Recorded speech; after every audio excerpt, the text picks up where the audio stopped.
Hey. Hey there. Hey, How are Ryan. you? All right, let me get you guys. Robin, Hey, guys. Josh. What's up, everybody? Welcome, everybody. So you know my 4 easy questions, right? That Josh had to remind me of, and I think I forgot them again. But the one you guys should start with, and we'll go from right to left, is how did you earn your position? Let's start with that. So I started at Centrinex back in April of 2011. I was really just kind of looking for a job. Ended up finding a career, and how I earned my position, which, it's been 9 years. It'll be 10 years in April. Yeah. So I've had a lot of promotions, and that just came from something one of our good friends used to say.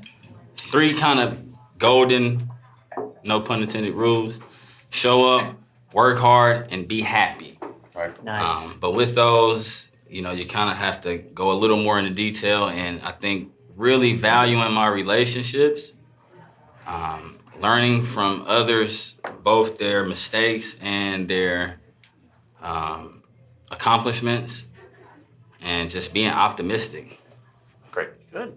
Really good. Thank you. What position did you start? I started as a part-time CSR.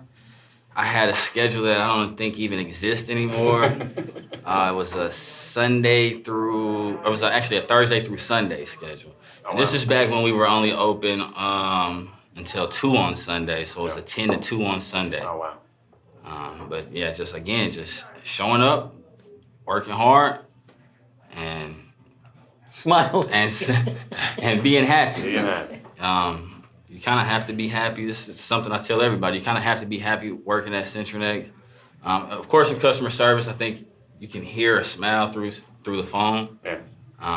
But I think people who generally don't have a good attitude, or just not generally happy or cheerful people, they kind of stick out, and they just don't work out. We like to kind of pick each other up at Centrinex. So I joined the Centrinex team back in 2012 when the company I was with outsourced their business. And I think we came over with 10 people. And I now have over 40 plus clients and 200 agents. Stop looking at that. And an ulcer. So I think just working hard and having fun, being self-motivated, self-sufficient, and just caring a lot about Centrinex and caring a lot about the employees. Well, back in the day, it was easy, right? Because there was only 8 of us. Right? And half of us, more than like 80% of them, were originations, right? So I only had to work harder than 2 other people. And so these guys, it was an everyday job for them. They had already worked at other places and had experience in the field and had all this knowledge, right? And I had none of this knowledge, right? I made a fool of myself quite a few times pretending I had the knowledge, right? So basically, I just had to work harder than them, right? So once I started working harder than them, I noticed that, yeah, great, you're the best of 3 people, and one of them, wasn't the greatest anyway. So it's like there's 2 of you, right? But then I started building relationships outside of my department with the originations manager and the front desk lady and the other owners of the company besides you, right? And I think those 2 things really just kind of set me aside from other people that were working at Centrinex at the time. Big thing. And earning the position, you guys have always created, or Centrinex, right? And you guys have always created one of my things is always run it like your own, right? Whatever piece of a business that somebody gives you, you run it like your own, and the people that own it, right, will recognize that and kind of bring it up. And you guys let me do that. So that's kind of created it, my positions, right? So. When I started with Centrinex in 2012, I really had no idea what I was getting myself into. I had 6 months of call center experience and didn't know where I was headed, but the great thing about Centrinex is they provide opportunities, and all you have to do is take them. So I decided being stagnant wasn't an option, and opportunities were presented, and I jumped on them. Trish has worn so many hats and done so many things. So how did you get to where you are now? I would say hard work. Yeah. Just being dedicated to the job, loving what you do, and patience. Just having patience. Last but not least. Started as a part-time CSR, 2009. Then moved to full-time CSR under this guy. Who'd you work with part-time though, originally? Who was your partner in crime? That was this guy. And then got out from under him as quickly as possible. That's a good idea. And then kept kind of moving up through the ranks. I would say through, as everyone else said, hard work.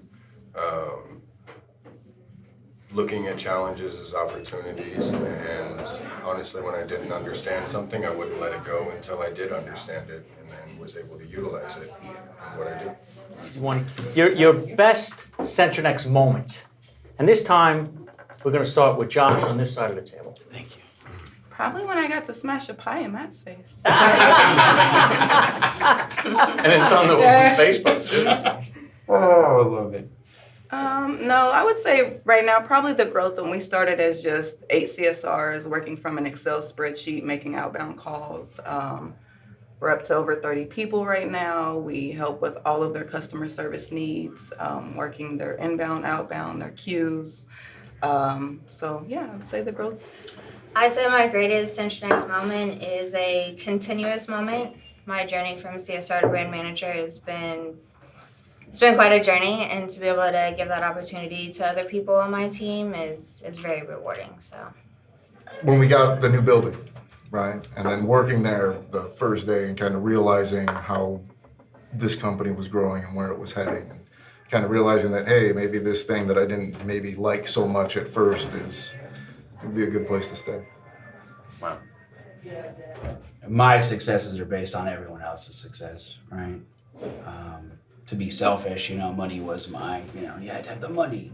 And then I made that, and you're like, but what else is everyone else doing, right? And it's not more of, I showed them how to do this, or I taught them how to do this. It's like I gave them the opportunity, and they rose to the occasion, and they did it themselves. And I've learned far more from everyone else than except for, right? Don't do this, right? But I've learned far more from everybody else than I ever taught anyone. And so that's probably my greatest experience. I'd rather say the promotions of my team. But other than that, when we did a Spirit Week, and we're celebrating the Chiefs, and we brought in the Casey Wolf to come in and hang out and take pictures. That was very cool. That was cool. Everyone liked that. And made it all over the website too. So I guess it must have been pretty good. The field day that we had, it was at the old building. I got a chance to dunk you. Oh yeah. Dunk tank. Renner, yeah. So I had to think back to Randy Johnson days and hit that target. And it's a tie with probably, I think, our first corporate challenge.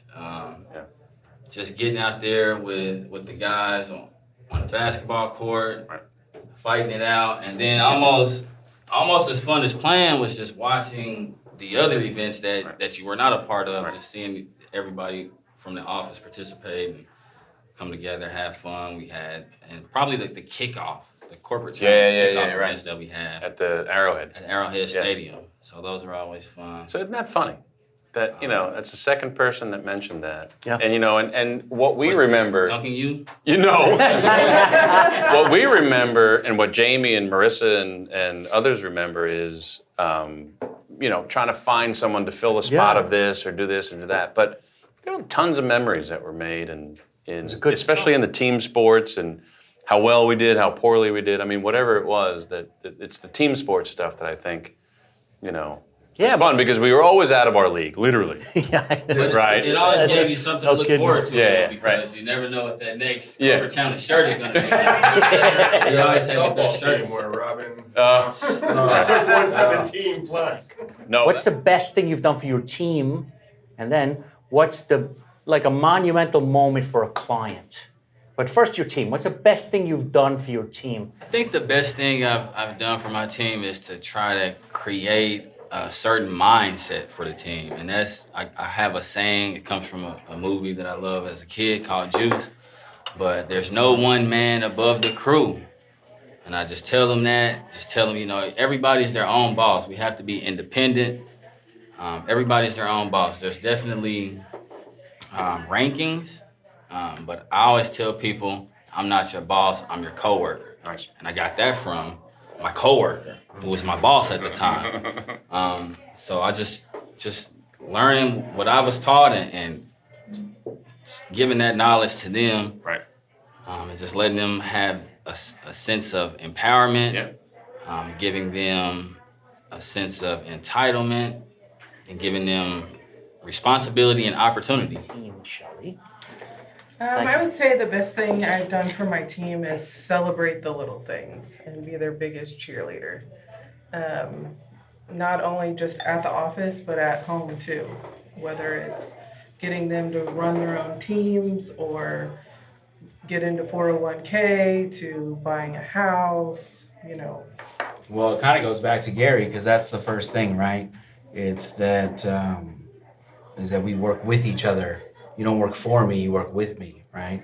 And so that's the greatest thing. And now I'll pass it on to him that you taught me back when you made me read books about Disneyland and all that stuff. The second part is treat people with a level of respect, right? Until they burn that bridge, which ultimately a lot of people do, unfortunately, you still have to give them the benefit of the doubt that they won't be the person that's going to do that, right? So you never understand what's going on outside of someone's life. So if you can hone in on that, that's one of the greatest things you can do. And then I think the third thing is I'm just laid back. By nature, I'm laid back. And you know that if you're a hard worker and you're here every day, then I stand right next to you. And if you're not, you know exactly where you stand, and that's not next to me.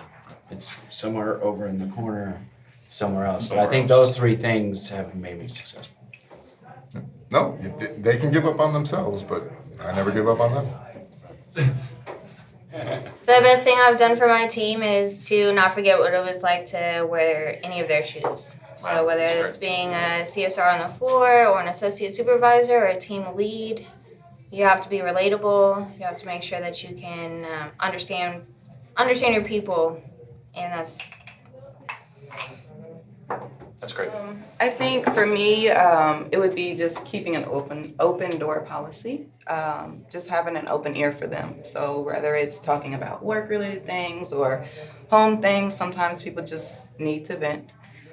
So just being there for the team. I'd say the best thing I can do for them is staying out of their way and letting them just do their job and do it well. But I think it's fighting for their money and their time. Two very important things to people. One, obviously, being their money, supporting their family, doing their things, fighting for their incentives, but also fighting for that work-life balance, allowing them that time off, those times where something goes on and, hey, take today off. Hey, why don't you cut out early today? Go enjoy that. And I think that's a big piece to making it successful. That's great. All right, so we'll let you guys take a break for a second, and you can ask us some questions. We'll go with the oldest tenured guy in the room. He gets the first one. What changes have you made in your position, and what were the impact of those changes? That's like a complicated one, man. So many changes. So I think the biggest thing is when I first got here, I observed. I just observed. I didn't do anything for 6 months, right? At least, except I asked one person to send me her notes after those daily meetings that we had. She's no longer with us. But besides that, I changed nothing. And then I learned from you guys. I saw the dynamics. I saw that, I saw the morale in certain places. I saw the training. I went through training, right? So I sat through everything, and then I developed, I think, a team spirit by asking your guys' input, and I reacted to that after I thought about it, right? So what have I changed? The first thing we used to track was, what was the first thing? Conversions. So conversions were like 20-something%, and everyone said they should be at 45. I don't know what this thing's meant, but we got them to 35. So that was the first few years was conversions. Then utilization came up. So year after year, and I have this documented, for 3 years in a row, we drove utilization up just by looking at it, right? And now it's so different with each brand. They're looking for different KPIs, but so all the KPIs always go up. Your tenure in this room is what, 9+ years? And everyone has been promoted from within. Everyone here started on the floor, right? Or an acquisition or a rebadge. So that's what I think done. Nice. So maybe this is for all three of you, or Bart. Where do you see Centrinex being in 5 years? For me, it's always, I wanted those small outposts in those smaller towns that attrition is like, you're part of the town, nobody quits, right? So I always thought we should have a few locations in some more warmer states, right, for disaster recovery. So I always thought we should have a few locations throughout the country and offshore as well. I love the offshore work ethic as well. So that's what I thought. We should have like 5 locations. That's my dream. 5 years from now, that's a long time because I've been here almost 12 years. And I mean, every single day, and this is the great thing about the company. And in my position, what's motivating is you don't know what's going to happen, when you get there to work. You kind of think so. But there isn't any routine, at least in my life or any of ours, or any of yours, because we're thrown with new clients. We're, always battling, trying to solve for that.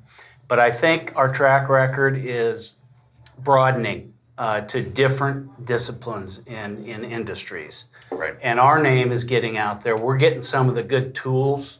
We've put a lot of money in our advertising, and it's starting to pay off. And I really think if we keep doing that and we have the space and stuff, we're like Rudy said, we're going to get space if we need it. But, those are the things that I'm excited about, and I look forward to, just growing. And we've been to 800-900 people. Now, with the government job, that came through where we had to hire 500 people in 3 weeks. That was a challenge, but we did it.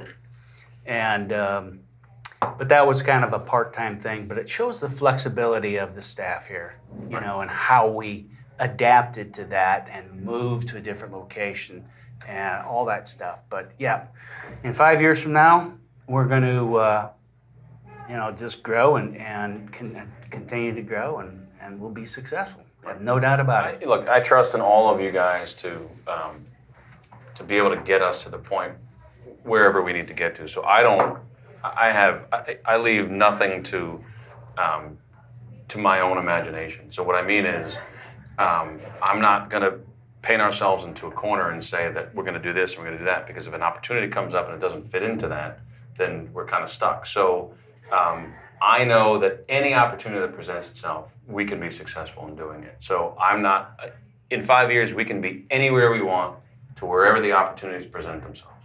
And so I've got Rudy as my backstop for any of these things where I can say, this is what we need to do. And he looks at me cross-eyed, but we get it done every single time. So I'm only limited to the opportunities that present themselves in the next 5 years. We can be anywhere we want to be. We can accomplish anything that we want to accomplish.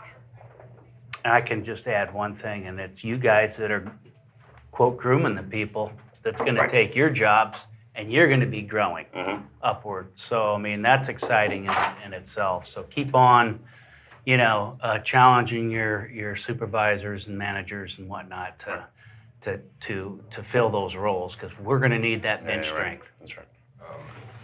Who's the most successful person you ever hired, and what made them successful? That's great. Answered. Okay. That's great. Thank you, guys. Good question. Oh, I got to go first? I'll do it. All right, go ahead. I'd love to. I know this is going to sound like I'm saying this on purpose, but it's everyone sitting in this room. But I'm serious. But it's not bullshit. I mean it. No, I just had a... No, I mean this because they prep me for it, and I don't care. I can't fake an answer. It's everyone sitting here. Seriously, everyone sitting here. You were like a associate soup, right? On the floor. And I said, we had an opening. I'm like, Bart, how about this guy? I mean, it's just, but all of you in a different capacity, of course. But every one of you I thought about, and it was you guys.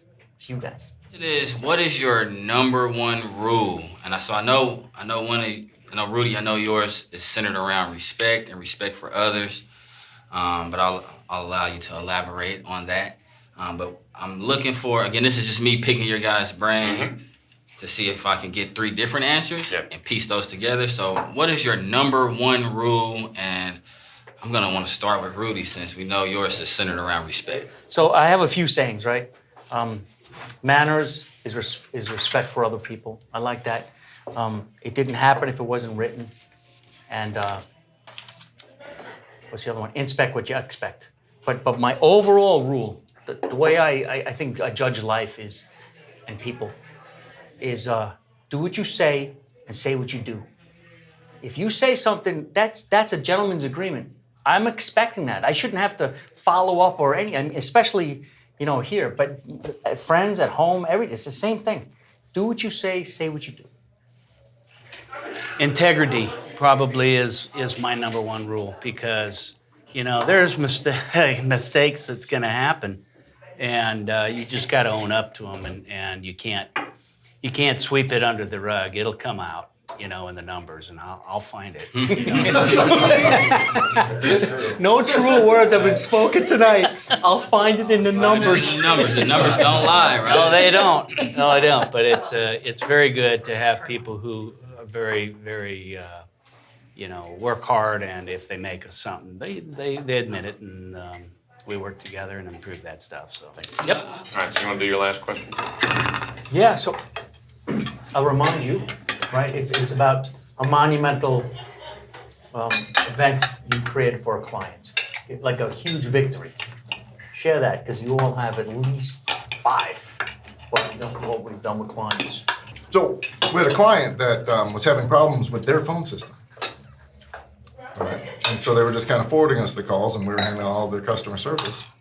And so I just got on the phone with them, and I'm like, so why do you have a phone system?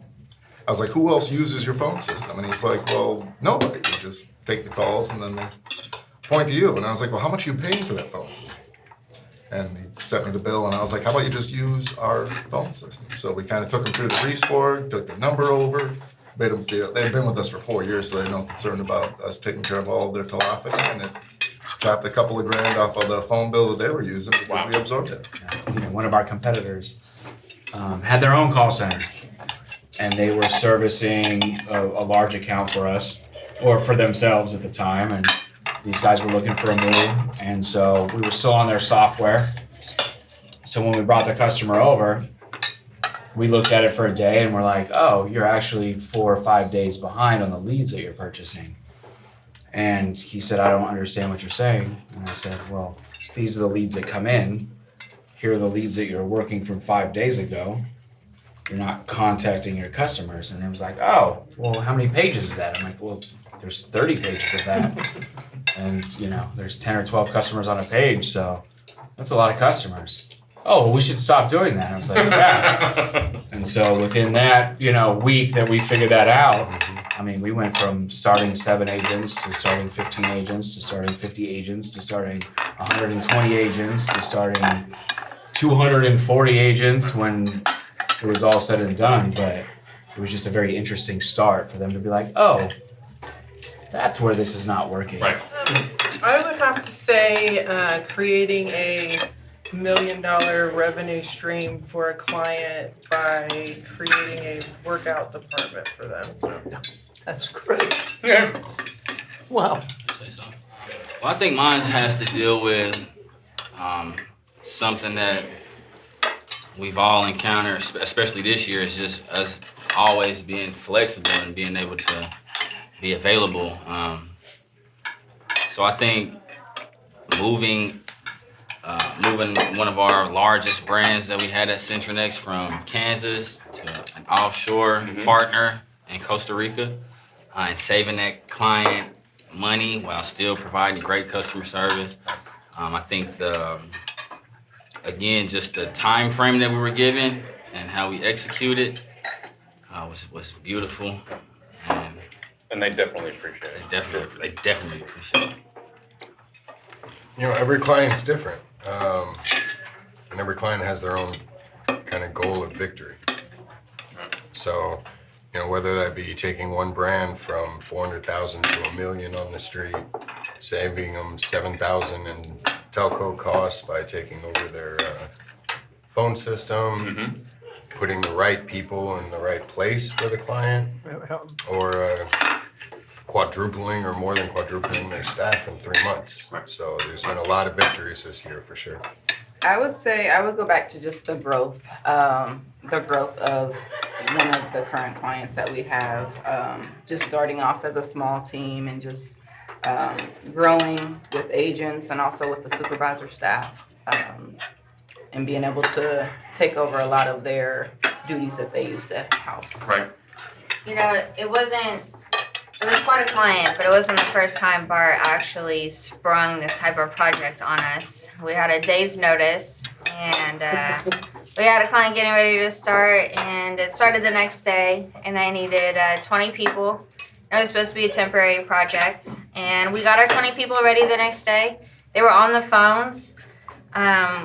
We didn't have access to any systems we needed to use, but we answered the phones and we took messages and we gave some reassurance as much as we could to our customers. And, you know, the temporary project actually extended for a few years and brought on more clients to the business.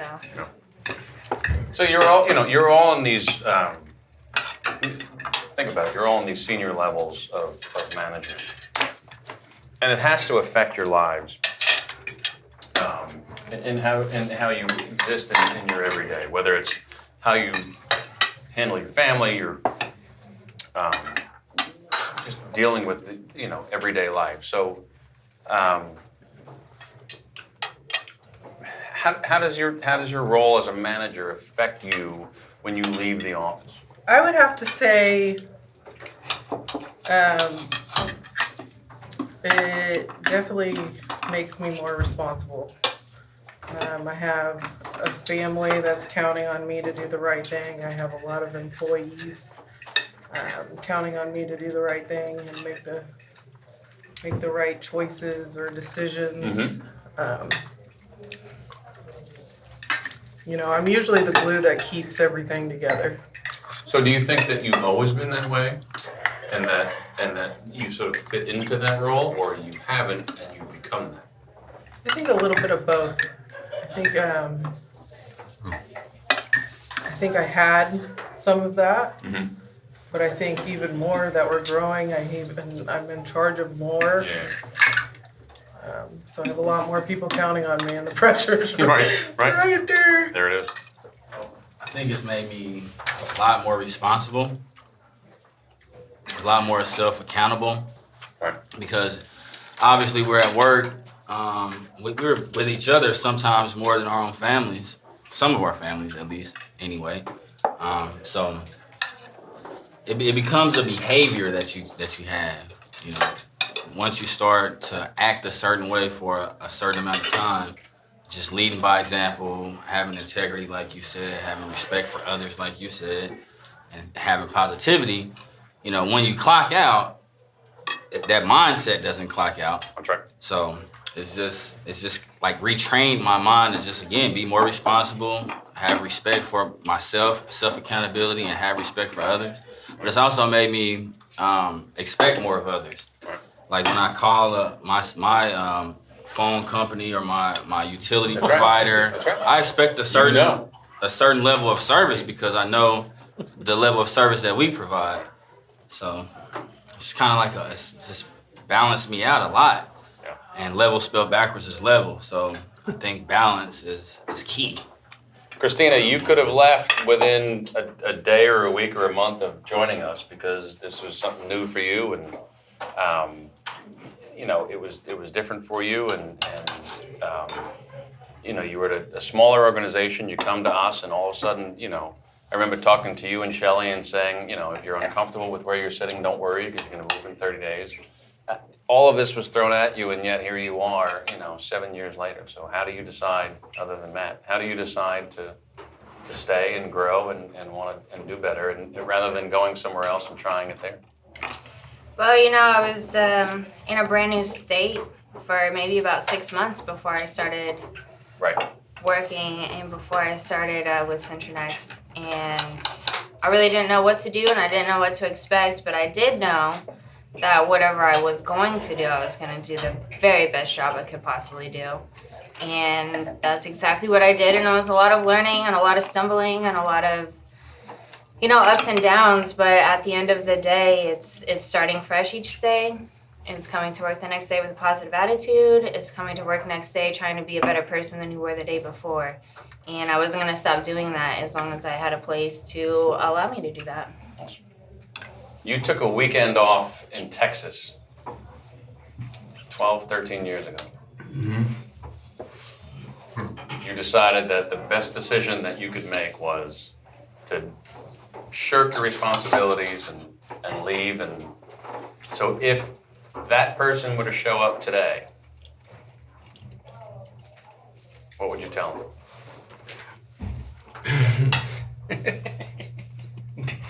PG was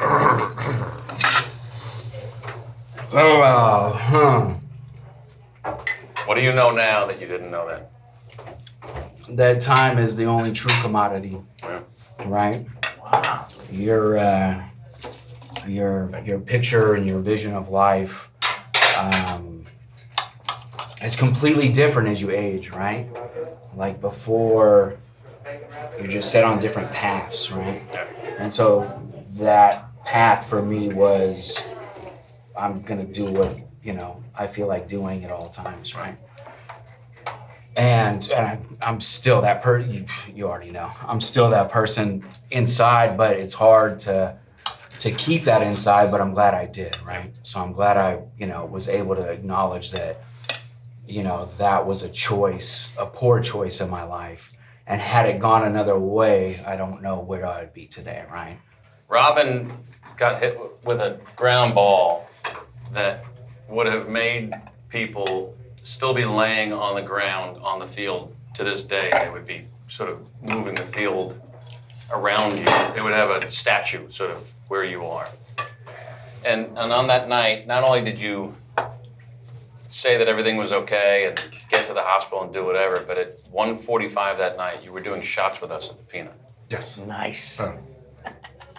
And so something caused you to want to do that, to want to either show everybody that you were okay or you were okay and you just wanted to celebrate whatever it is that was happening. What caused all that to happen? Like, why was it important to go after sitting in the hospital? Exactly. When we first, the company I came over with in that rebadge, when we first came over, and Dean had a show, right? And he invited me because him and I had chatted a couple of times, and I went there, and you were like, you were here. All three of you were there that night, actually, and all three of you seemed surprised that I was there. And, kind of seeing the way that, especially Matt and John, I think everybody at this, I think a lot of everybody. Yeah. But just seeing the way that you guys, because I had been with the company like a few months, wasn't long, right? And seeing kind of the way the family atmosphere that you guys had set up, at least with your, with the core group, right? And so it was, I'm sitting in the hospital room and I'm getting frustrated because I don't know what took so long, and they had already set the nose, and it was just like, what are we doing? And the entire time, my phone is just buzz. It's you, it's Josh, it's Dean. It's like, hey, how's everything going? And hey, come to the Peanut, and hey, let's do this. And I'm just like, holy hell, because at that time of my life, and this is something that I've learned from you guys, if you weren't with me, you were kind of dead to me. I mean, just the way that I looked at life, not dead, but just weren't in my mind. Right. And the fact that you guys were actually still thinking about the guy that was in the hospital from 2 hours ago. Oh, we were. For sure. So I'm like, yeah, I gotta go, right? And then the cheer when I walked into the place, it was just, it made it all worth it. So yeah, it was just that, I wanted to be a part of that family. That's great. Trish, you've had a long history of a couple different clients, and I think there are times where, right or wrong, I mean, probably wrong, your value in the company based on the clients hasn't been exactly where you needed it to be, but somehow you overcame it and flourished and grew. So how do you take that adversity of clients not seeing the value and worth that you can provide? I would say probably just staying positive. Just looking to the brighter day. Giving it my best, knowing that I am giving it my best.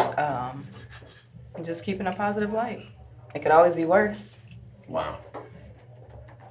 This was great. I mean, this is our first time out, right? Since all of this stuff happened, right? So this for nothing else. This was great just to spend some time with you all. But this is, you guys are the ambassadors of the company, right? So I want this thing to be out there and for people to hear your story and to be, to be inspired to be like you. I mean, you all have become leaders.